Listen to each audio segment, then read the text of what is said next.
నమస్కారం. సిక్కోల హృదయ స్పందన న్యూస్ కి స్వాగతం. నేను మీ సంతోష్. ముందుగా ఈనాటి వార్తల్లోని వివరాలు ఇలా ఉన్నాయి. రాజకీయాల్లో గెలుపు ఓటములు సహజమని, ఎన్నికల్లో ఓడిపోతే అందుకు కారణాలు సమీక్షించుకోవాలని రాష్ట్ర వ్యవసాయ శాఖ మంత్రి కింజరాపు అచ్చెన్నాయుడు సూచించారు. బుధవారం సచివాలయం 4వ బ్లాక్ లో నిర్వహించిన మీడియా సమావేశంలో ఆయన మాట్లాడుతూ విపక్ష నేతకు మానసిక ఆరోగ్యం బాగోలేదని విమర్శించారు. 151 సీట్లతో అధికారంలోకి వచ్చిన వ్యక్తి 5 ఏళ్లు ప్యాలెస్లకే పరిమితం అయ్యారని విమర్శించారు. ఇలాంటి వ్యక్తి రాజకీయాల్లో ఉండకూడదని, ప్రజలు చీకొట్టి 11 స్థానాలకే పరిమితం చేసిన ఆయనలో ఏ మార్పు రాలేదని ధ్వజమెత్తారు. అధికారంలో ఉన్నా విపక్షంలో ఉన్నా నిరంతరం ప్రజల కోసం పనిచేసేవాడు, వారి అభ్యున్నతికి పాటుపడేవాడు నిజమైన నాయకుడని అన్నారు. ప్రస్తుతం జగన్ మాటలు వింటుంటే ఆయన మానసిక స్థితి బాగా లేదనిపిస్తుందని వ్యాఖ్యానించారు. కూటమి పాలనకు సంబంధించి పచ్చి అబద్ధాలు మాట్లాడుతున్నారని ఆరోపించారు. 2019-24 మధ్య కాలంలో జగన్మోహన్ రెడ్డి సాగించిన పాలనలో లక్షల కోట్ల రూపాయలు అప్పు చేయడం తప్ప చేసిందేమీ లేదని, ఆయన పాలనలో అభివృద్ధి సంక్షేమం అన్నవే శూన్యమని ఆరోపించారు. వ్యవసాయ రంగాన్ని పూర్తిగా నాశనం చేశారని ధ్వజమెత్తారు. నష్టపోయిన రాష్ట్రాన్ని గాడిలో పెట్టేందుకు తమ నాయకుడు అన్ని విధాలా కృషి చేస్తున్నారని, అందుకు సహకరించాల్సింది పోయి స్థాయి మరిచి వ్యాఖ్యలు చేయడం తగదని హితవు చెప్పారు. గత 5 సంవత్సరాలు హ్యూజ్ మ్యాండేట్ వచ్చింది. 151 స్థానాలతో ఒక వ్యక్తి ఈ రాష్ట్రానికి ముఖ్యమంత్రి అయ్యాడు. అధికారం ఉన్నటువంటి 5 సంవత్సరాలు కేవలం ప్యాలెస్కే పరిమితమై ఈ రాష్ట్రంలో ఏమి జరుగుతుంది, ప్రజలు ఏ ఇబ్బందులు పడుతున్నారు, అటు పత్రికలు కానీ మీడియా కానీ ప్రతిపక్షాలు కానీ ఎంత గోచించినా సరే ఒక్కరోజు కూడా వెళ్ళి చూసినటువంటి సందర్భాలు లేనటువంటి నాయకుడు. ఇటువంటి నాయకుడు ఈ రాష్ట్రంలో ఉండకూడదు. ఇటువంటి వ్యక్తి అసలు రాజకీయాలకే పనికిరాడు అని చెప్పి 5 కోట్ల మంది తెలుగు ప్రజలు మొన్న జరిగినటువంటి ఎన్నికల్లో చిత్తుగా ఓడించి ఇంటికి పంపించిన విషయాన్ని ఒక్కసారి గుర్తు చేస్తున్నాను. 5 సంవత్సరాలు ఈ రాష్ట్రంలో ప్రధానమైనటువంటి శాఖలు 70% మంది బతుకుతున్నటువంటి శాఖలు, ఈ రాష్ట్రానికి ఆదాయ మార్గాలను తీసుకొస్తున్నటువంటి శాఖల్ని 5 సంవత్సరాలు తాళమేసి బిగించినటువంటి వ్యక్తి ఈరోజు ఆ శాఖల గురించి మాట్లాడుతున్నాడు. ఈరోజు వ్యవసాయ అనుబంధ శాఖలు ఈ రాష్ట్రంలో 60-70% మంది వ్యవసాయం అనుబంధ రంగాల మీద ఆధారపడ్డారు. అందులో రాష్ట్రానికి ఎక్కువ ఆదాయ వనరులు వచ్చినటువంటి శాఖ వ్యవసాయ అనుబంధ శాఖలు. 5 సంవత్సరాలు ఒక్కటంటే ఒక్కటి రైతు గురించి నువ్వు చేసి ఇది నేను చేశానని చెప్తే ఎవరమైనా సరే గౌరవిస్తాం. ఒకవేళ ఆయన చేసిన మంచి విషయాలుంటే తీర్చుకొని ఆచరిస్తాం. 5 సంవత్సరాల్లో అతి ప్రధానమైనటువంటిది శాఖలో సాయిల్ టెస్టింగ్ అనేది ఒక్క సెంటు భూమికి సాయిల్ టెస్టింగ్ చేసి ఒక్క కార్డైనా నువ్వు ఇచ్చావని నిరూపించగలిగితే నువ్వు చెప్పిన దానికి నేను సిద్ధంగా ఉంటాను. హైందవ ధర్మ పరిరక్షకుడిగా ఛత్రపతి శివాజీ మహారాజ్ ప్రతి భారతీయుడి గుండెల్లో చిరస్థాయిగా నిలిచిపోయారని వక్తలు పేర్కొన్నారు. నగరంలోని గాంధీ మందిరం స్వాతంత్ర సమరయోధుల సంఘ సంస్కృతుల స్మృతి వనంలో ఛత్రపతి శివాజీ మహారాజ్ జయంతి వేడుకలు బుధవారం ఘనంగా జరిగాయి. ఈ సందర్భంగా వివిధ రంగాల ప్రముఖులు వావిలపల్లి జగన్నాథం నాయుడు, బీజేపీ జిల్లా అధ్యక్షులు Siripuram Tejeswara Rao, walkers international governor Konkyana Muralidhar తదితరులు మాట్లాడుతూ భారతదేశంలో ప్రతి ఒక్కరూ ఛత్రపతి శివాజీ మహారాజ్ స్ఫూర్తితో జీవనం సాగించారన్నారు. దేశం కోసం ధర్మం కోసం పోరాడిన యోధుడిగా ఛత్రపతి శివాజీ చరిత్రలో నిలిచిపోయారన్నారు. తన జీవన పర్యంతం భారతీయుల కోసం పోరాడిన శివాజీ అమ్మవారి సాక్షాత్కారం పొందిన ధన్యజీవిగా నిలిచిపోయారన్నారు. నాటి పాలకుల దురాఘాతాలను ఎదిరించి వెన్ను చూపని వీరుడు ఛత్రపతి శివాజీ అని కొనియాడారు. ప్రపంచానికి హిందూ ధర్మం విశిష్టతను చాటి చెప్పిన శివాజీ స్ఫూర్తి సజీవమన్నారు. తొలుత శివాజీ విగ్రహానికి ముఖ్య నాయకులు, గాంధీ మందిరం కమిటీ ప్రతినిధులు, వాకర్స్ ప్రతినిధులు పూలమాలలు వేశారు. ఈ కార్యక్రమంలో ఏపీడబ్ల్యూజేఎఫ్ రాష్ట్ర కార్యదర్శి కొంక్యాన వేణుగోపాల్, పలు రంగాల ప్రముఖులు జాం భీమశంకర్, గేదెల ఇంద్రప్రసాద్ తదితరులు ఉన్నారు. కేంద్రం ప్రవేశపెట్టిన బడ్జెట్ ప్రజా బడ్జెట్ అని విశాఖపట్నం నార్త్ ఎమ్మెల్యే పెనుమత్స విష్ణుకుమార్ రాజు తెలిపారు. శ్రీకాకుళం జిల్లా కేంద్రంలోని ఓ ప్రైవేట్ ఫంక్షన్ హాల్లో ఇటీవల ప్రధానమంత్రి నరేంద్ర మోడీ సారథ్యంలోని కేంద్ర ఆర్థిక శాఖ మంత్రి నిర్మలా సీతారామన్ ప్రవేశపెట్టిన ప్రజా బడ్జెట్ 2025-26పై బీజేపీ శ్రీకాకుళం జిల్లా శాఖ అధ్యక్షుడు సిరిపురం తేజేశ్వరరావు అధ్యక్షతన మేధావుల సమావేశం జరిగింది. ఈ సమావేశానికి ముఖ్య అతిథిగా విశాఖపట్నం నార్త్ ఎమ్మెల్యే పెనుమత్స విష్ణుకుమార్ రాజు పాల్గొని బడ్జెట్ లో ముఖ్య అంశాలను వివరించారు. కార్యక్రమంలో ప్రముఖ వైద్యులు కింజరాప Ammannaidu, chartered accountant ఐకేరావు, retired judge Pappala Jagannatham, Ambedkar university retired registrar Tulasi Rao, company secretary Borra Bhargav, విద్యావేత్త నిక్కు అప్పన్న, పైడి వేణుగోపాలం, అట్టాడ రవిబాబ్జీ, బిర్లంగి ఉమామహేశ్వరరావు, చల్ల వెంకటేశ్వరరావు, గొలివి కరుణాకర్రావు, బూరే నరేంద్ర చక్రవర్తి పాల్గొన్నారు.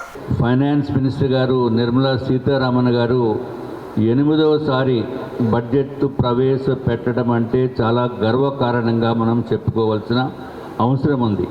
నిర్మలా సీతారామన్ గారికి మన ఆంధ్ర రాష్ట్రానికి ఎంతో సంబంధం ఉందన్న విషయం మీకు అందరికీ తెలుసు.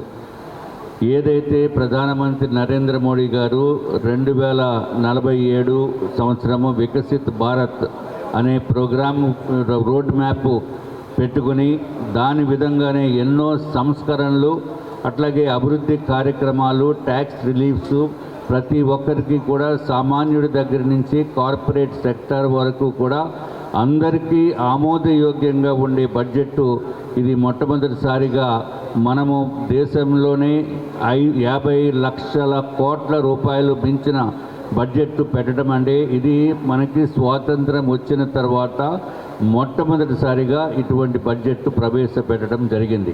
ఇటీవల స్వర్గస్థులైన పాలవలస రాజశేఖరం కుటుంబ సభ్యులను పరామర్శించేందుకు ఈ నెల 20వ తేదీ గురువారం మధ్యాహ్నం 2 గంటలకు ఆంధ్రప్రదేశ్ రాష్ట్ర మాజీ ముఖ్యమంత్రి వైఎస్ఆర్ కాంగ్రెస్ పార్టీ అధ్యక్షులు వైఎస్ జగన్మోహన్ రెడ్డి పాలకొండ పట్టణంకు విచ్చేయనున్నారని పార్టీ జిల్లా అధ్యక్షులు ధర్మాన కృష్ణదాస్ ఒక ప్రకటనలో తెలిపారు. ప్రత్యేక హెలికాప్టర్ ద్వారా తాడేపల్లి నుంచి విశాఖపట్నం విమానాశ్రయం చేరుకుని అదే హెలికాప్టర్లో పాలకొండ వస్తారని చెప్పారు. వైఎస్ జగన్ ఈ పర్యటనను శ్రేణులంతా విజయవంతం చేయాలని పిలుపునిచ్చారు. పరామర్శ కార్యక్రమానికి ఆయా నియోజకవర్గాలకు చెందిన వైఎస్ఆర్ కాంగ్రెస్ పార్టీ మండల అధ్యక్షులు, జడ్పీటీసీలు, వైస్ ఎంపీపీలు, వార్డు కౌన్సిలర్లు, సర్పంచులు, ఎంపీటీసీలు, వైఎస్ఆర్ కాంగ్రెస్ పార్టీ నాయకులు, కార్యకర్తలు, అభిమానులు అందరూ కూడా హాజరవ్వాల్సిందిగా కోరుకుంటున్నామని ఆ ప్రకటనలో తెలిపారు. సమీకృత కలెక్టరేట్ నిర్మాణ పనులను వేగవంతం చేయాలని జిల్లా కలెక్టర్ స్వప్నిల్ దినకర్ పొండ్కర్ సంబంధిత అధికారులకు ఆదేశించారు. నూతన కలెక్టరేట్ ఆవరణలో జరుగుతున్న పార్కింగ్, సెక్యూరిటీ, ప్రహరీ నిర్మాణం తదితర పనులను పరిశీలించిన ఆయన వివరాలను అడిగి తెలుసుకున్నారు. కలెక్టరేట్లో అంతర్గతంగా నిర్మిస్తున్న రోడ్డు డివైడర్ పనులను దగ్గరుండి పరిశీలించిన కలెక్టర్ నాణ్యతలో రాజీ లేకుండా నిర్మాణాలు పూర్తి చేయాలని సంబంధిత ప్రతినిధులకు సూచించారు. సమీకృత కలెక్టరేట్ నిర్మాణ పనులను త్వరితగతిన పూర్తి చేయాలని ఆదేశించారు. ఉత్తరాంధ్ర ఉపాధ్యాయ శాసన మండలి ఎన్నికలను పకడ్బందీగా నిర్వహించేందుకు అన్ని ఏర్పాట్లు చేస్తున్నట్లు అసిస్టెంట్ రిటర్నింగ్ అధికారి డిఆర్ఓ ఎం వెంకటేశ్వరరావు తెలిపారు. జిల్లా పరిషత్ సమావేశ మందిరంలో ఉపాధ్యాయ ఎమ్మెల్సీ ఎన్నికల నిర్వహణ, పోస్టల్ బ్యాలెట్ పోలింగ్ విధానంపై సెక్టార్, ప్రిసైడింగ్, సహాయ ప్రిసైడింగ్ అధికారులు, ఓపీఓల మొదటి విడత శిక్షణ కార్యక్రమంలో మాట్లాడారు. జిల్లాలో 31 పోలింగ్ కేంద్రాలను ఏర్పాటు చేసినట్లు చెప్పారు. ఎన్నికల నిర్వహణలో మైక్రో అబ్జర్వర్ల పాత్ర చాలా కీలకమని, ఈ నెల 27న జిల్లాలో జరిగే ఎమ్మెల్సీ పోలింగ్ ప్రక్రియను సజావుగా, ప్రశాంత వాతావరణంలో సమర్థవంతంగా నిర్వహించాలన్నారు. ఎన్నికల నిర్వహణలో కేటాయించిన విధులను బాధ్యతగా, నిబద్ధతతో నిర్వర్తించాలన్నారు. నివేదికలను త్వరగా అందజేయాలని తెలిపారు. ఈ శిక్షణ కార్యక్రమంలో ప్రత్యేక ఉప కలెక్టర్ పద్మావతి, జిల్లా పరిషత్ సీఈఓ శ్రీధర్ రాజా, సి సెక్షన్ సూపరింటెండెంట్ రాజేశ్వరరావు తదితరులు పాల్గొన్నారు. భారత 26వ ప్రధాన ఎన్నికల కమిషనర్ గా జ్ఞానేష్ కుమార్ బుధవారం బాధ్యతలు స్వీకరించారు. మార్చి 2024 నుండి ఎన్నికల కమిషనర్ గా ఉన్న ఆయన సోమవారం సిఈసిగా పదోన్నతి పొందారు. మంగళవారం పదవి విరమణ చేసిన రాజీవ్ కుమార్ స్థానంలో జ్ఞానేష్ కుమార్ పోల్ ప్యానెల్ అధిపతిగా నియమితులయ్యారు. విజిబుల్ పోలీసింగ్ లో భాగంగా జిల్లా వ్యాప్తంగా పోలీసులు విస్తృతంగా వాహన వాహనాల తనిఖీ చేపట్టారు. శ్రీకాకుళం జిల్లా ఎస్పీ ఆదేశాల మేరకు మంగళవారం సాయంత్రం శ్రీకాకుళం పట్టణ కేంద్రంగా జిల్లా వ్యాప్తంగా విజిబుల్ పోలీసులో భాగంగా జిల్లా పోలీసులు వాహనాల తనిఖీ చేపట్టి ట్రాఫిక్ నియమాలు, రోడ్డు భద్రతా నియమాలపై అవగాహన కల్పించారు. ఈ క్రమంలో గంజాయి, మద్యం అక్రమ రవాణానికి అరికట్టే దిశగా ప్రతి వాహనాన్ని క్షుణ్ణంగా తనిఖీ చేశారు. మద్యం సేవించి వాహనాలు నడిపే వారికి డ్రంక్ అండ్ డ్రైవ్ తనిఖీలు చేపట్టి కేసులు నమోదు చేస్తున్నారు. ద్విచక్ర వాహనం నడిపేవారు తప్పనిసరిగా హెల్మెట్ ధరించాలన్నారు. కార్ల డ్రైవర్లు సీట్ బెల్ట్ వేసుకోవాలన్నారు. Cell phone driving, minor driving, పరిమితికి మించి అతివేగం వాహనాలు నడపరాదని సూచించారు. రోడ్డు భద్రతా నియమాల ఉల్లంఘనలు, సరైన వాహనాల రికార్డులు లేని వారికి పోలీసులు జరిమానాలు విధిస్తున్నారు. రోడ్డు ప్రమాద నివారణ చర్యలపై ప్రజలకు అవగాహన కార్యక్రమాలు నిర్వహించారు. గంజాయి వంటి మాదక ద్రవ్యాలకు విద్యార్థులు దూరంగా ఉండాలని 2వ పట్టణ పోలీస్ స్టేషన్ సిఐపి ఈశ్వరరావు విద్యార్థులకు సూచించారు. జిల్లా ఎస్పీ కేవీ మహేశ్వర్ రెడ్డి ఆదేశాల మేరకు శ్రీకాకుళం పట్టణంలోని 2వ పట్టణ పోలీస్ స్టేషన్ పరిధి బలగా ఐటీఐ కళాశాలలో సిఐ ఈశ్వరరావు మంగళవారం సంకల్పం పేరిట అవగాహన కార్యక్రమం నిర్వహించారు. గంజాయి వంటి మాదక ద్రవ్యాల వాడకం వల్ల కలిగే అనర్థాలు, చెడు ఫలితాలు, మైనర్ డ్రైవింగ్, సైబర్ నేరాల గురించి సంకల్పం కార్యక్రమం విద్యార్థులకు శ్రీకాకుళం 2వ పట్టణ సర్కిల్ ఇన్స్పెక్టర్ ఈశ్వరరావు అవగాహన కల్పించారు. విద్యార్థి దశలో చెడు అలవాట్లకు బానిస కాకుండా ఉండాలని, చెడు అలవాట్ల వైపు దారి మళ్లితే భవిష్యత్తు అంధకారం అవుతుందని అన్నారు. ప్రవర్తనతో నడుచుకుని ఉన్నత విద్యను అభ్యసించి నిర్దేశించుకున్న లక్ష్యాలను చేరుకోవాలని అన్నారు. ఈ నెల 23వ తేదీన జరగనున్న గ్రూప్ 2 మెయిన్స్ పరీక్షల నిర్వహణ ఏర్పాట్లపై రెవెన్యూ డివిజనల్ అధికారి కె సాయి ప్రత్యూష తన కార్యాలయంలో మంగళవారం సమీక్షా సమావేశం నిర్వహించారు. ఈ సందర్భంగా ఆర్డీఓ మాట్లాడుతూ పరీక్షల నిర్వహణకు అన్ని శాఖల అధికారులు సమన్వయంతో పనిచేయాలని సూచించారు. పరీక్షా కేంద్రాల వద్ద త్రాగునీరు, మరుగుదొడ్లు, విద్యుత్ సరఫరా, వైద్య సదుపాయం వంటివి సక్రమంగా ఉండేలా చూడాలని అధికారులను ఆదేశించారు. అంతేకాకుండా పరీక్షా కేంద్రాల వద్ద 144 సెక్షన్ అమలుతో పాటు పటిష్టమైన పోలీస్ బందోబస్తు ఏర్పాటు చేయాలని సూచించారు. ఈ సమావేశంలో ఆర్టీసీ, పోలీస్, వైద్య ఆరోగ్య శాఖ సహా పలు ప్రభుత్వ శాఖల సిబ్బంది పాల్గొన్నారు. నారాయణపురం కుడికాలువ ఛానల్లో ఎచ్చర్ల ఎమ్మెల్యే సూచనల మేరకు అధికారులతో కలిసి దుప్పల వలస నీటి సంఘాల అధ్యక్షులు, ఎచ్చర్ల మండల బీజేపీ అధ్యక్షులు సనపల రామారావుతో కలిసి పరిశీలించారు. ఈ సందర్భంగా వారు మాట్లాడుతూ గత పాలకుల నిర్లక్ష్యం వలన రైతులు చాలా నష్టపోయారని వాపోయారు. ఈ సంవత్సరం ప్రతి ఒక్క సెంటు భూమికి నీరు అందించడమే ధ్యేయంగా పనిచేస్తున్నామని చెప్పారు. ఈ రోజు ఇరిగేషన్ డిపార్ట్మెంట్ జేఈని అలాగే project committee vice chairman Panchireddy కృష్ణతో వర్క్ ప్లాన్ తయారీ చేయాలని సూచించారు. ఫిబ్రవరి 20 తేదీన శాంతి కన్వెన్షన్ హాల్లో సర్ రావ్ బహదూర్ అన్నెపు పరశురాం పాత్రో జీవిత చరిత్ర పుస్తకావిష్కరణ జరుగుతుందని ప్రతి ఒక్కరూ హాజరై జయప్రదం చేయాలని పుస్తక కమిటీ చైర్మన్ బుడుమూరు శ్రీరామూర్తి పేర్కొన్నారు. బుధవారం ఒక ప్రకటన విడుదల చేశారు. ఈ సందర్భంగా రచయిత గోన అప్పారావు మాట్లాడుతూ సంస్కరణలకు ఆద్యుడు, సంఘ సంస్కర్త, ఉద్యమ నేత అన్నెపు పరశురాం పాత్రో జీవిత చరిత్ర పుస్తకావిష్కరణ కార్యక్రమాన్ని అందరూ జయప్రదం చేయాలని కోరారు.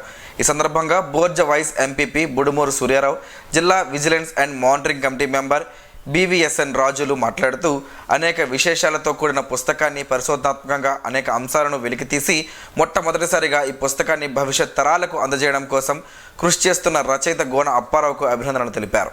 తగ్గించిన ఆవు పాల ధర పెంచాలని, ఆవు పాలు కనీస వెన్న శాతాన్ని 2.8% నుండి 3.1% పెంచడాన్ని వెనక్కి తీసుకోవాలని, 30 లీటర్ల కంటే తక్కువ పాలు పోసిన సెంటర్లు పాలు ఆపే నిర్ణయాన్ని వెనక్కి తీసుకోవాలని ఆంధ్రప్రదేశ్ రైతు సంఘం రాష్ట్ర ఉపాధ్యక్షులు మర్రాపు సూర్యనారాయణ డిమాండ్ చేశారు. బుధవారం స్థానిక రైతు సంఘం కార్యాలయంలో జరిగిన సమావేశంలో ఆయన మాట్లాడుతూ పాలు రైతులకు ఆపిన బోనస్ వెంటనే చెల్లించాలని, సేకరణ ధరకు మార్కెట్లో అమ్మకపు ధరకు ఉన్న వ్యత్యాసం ధరలో రైతుకు 10 రూపాయలు అదనంగా చెల్లించాలని, బోనస్ 4 నెలలకు ఒకసారి ఇవ్వాలని, ప్రభుత్వం సహకార రంగంలో పాలు పోసిన రైతులకు లీటర్కు 5 రూపాయలు ప్రోత్సాహం ఇవ్వాలన్నారు. హౌస్ కమిటీ విచారణ పూర్తి చేసి దోషులను శిక్షించి డైరీ ఆస్తులను, రైతులను కాపాడాలని కోరారు. మార్చి 2వ వారంలో చలో విశాఖ డైరీ కార్యక్రమానికి వేలాది మంది రైతులను సమీకరించి పోరాడి యాజమాన్యంపై ఒత్తిడి తేవాలని సమావేశంలో తీర్మానాన్ని సభ్యులందరూ ఆమోదించినట్లు చెప్పారు. ఈ సమావేశంలో ఆంధ్రప్రదేశ్ రైతు సంఘం జిల్లా కార్యదర్శి కె మోహన్ రావు, కౌలు రైతు సంఘం జిల్లా అధ్యక్షులు వెలమల రమణ, బగాది వాసుదేవరావు, అల్లు సూర్యనారాయణ, రామారావు తదితరులు పాల్గొన్నారు. గోంగూరతో పలు ఆరోగ్య ప్రయోజనాలు ఉన్నాయని ఆరోగ్య నిపుణులు చెబుతున్నారు. ఆ వివరాలేంటో ఈరోజు ప్రసారమయ్యే ఆరోగ్యమే మహాభాగ్యంలో తెలుసుకుందాం.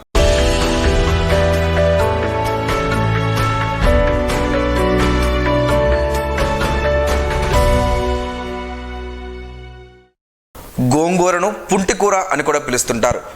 పుల్లటి ఆ పుంటికూర ఆరోగ్యానికి మేలు చేస్తుందని ఆరోగ్య నిపుణులు చెబుతున్నారు.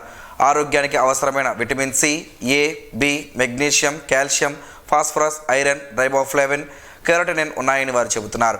పుంటికూర తింటే కాలేయానికి మంచిదని, లివర్ టాక్సిన్లను, కొవ్వును తగ్గిస్తుందని, గోంగూర ఆకులను రాత్రంతా నీటిలో నానబెట్టి మర్నాడు పరగడుపున ఆ నీటిని తీసుకోవడం వలన బీపీ కంట్రోల్లో ఉంటుందని, అలాగే కొవ్వు తగ్గుతుందని పలు పరిశోధనల్లో తేలినట్లు శాస్త్రవేత్తలు చెబుతున్నారు. ఎముకల ఆరోగ్యానికి మేలు చేస్తుంది.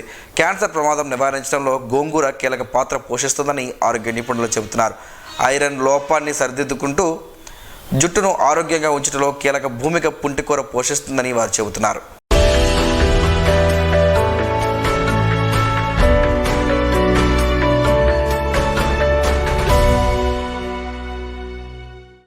ఈరోజు వార్తల్లో ఒక మంచి మాటను విందాం, ఆచరిద్దాం. సమాజ శ్రేయస్సును కాంక్షించే మహనీయుల మాటల్లోంచి ఈరోజు. జీవనం గమనం గమ్యం. ఋషి చింతన. అంతరాత్మ హెచ్చరించినప్పుడు వినకుంటే శిక్ష పడినప్పుడు పరమాత్మ మౌనం వహిస్తుంది. చట్టబద్ధం కాని సంతోషానికి ప్రతిఫలం చట్టబద్ధమైన బాధ. హద్దులేని అనుభూతికి అగుపించని సత్యమే ఆధారం. ఓం శ్రీ గాయత్ర్యై నమః. స్పందన ప్రేక్షకుల కోసం స్పందన న్యూస్ని ఇప్పుడు యూట్యూబ్లో అందుబాటులో ఉంచడమైంది. SDV స్పేస్ స్పందన అని టైప్ చేసి వీక్షకులు తమ అనుకూలమైన సమయంలో న్యూస్ని వీక్షించగలరు. ఈ వార్తలు ఇంతటితో సమాప్తం. మరలా ప్రసారం అయ్యే స్పందన న్యూస్లో కలుసుకుందాం. అంతవరకు సెలవు. నమస్కారం. మీ మాటే మా బాట.